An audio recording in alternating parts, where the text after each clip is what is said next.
தென்காசி சாரல் கூட நீ இல்லாமல் வைகாசி வெயில் போல வாட்டுதே.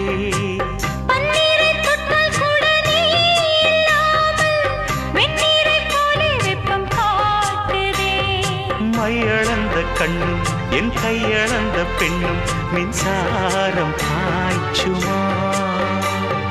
கல்லிருக்கும் கிண்ணம் என்னுள் இருக்கும் வண்ணம் உன் பார்வை பார்க்குமா. பக்கம் வா பள்ளி பாடம் சொல்லவா. அப்பப்பா தப்பப்பா இது முதலிரவா. சொல்லவா ஒரு காதல் கதை. சொந்தம் நீ அல்லவா உயிர் வாழும் வரை. என் மூச்சிலும் என் பேச்சிலும் உன் பாடல் கேட்கும் தினம் தினம் தினம். சொல்லவா ஒரு காதல்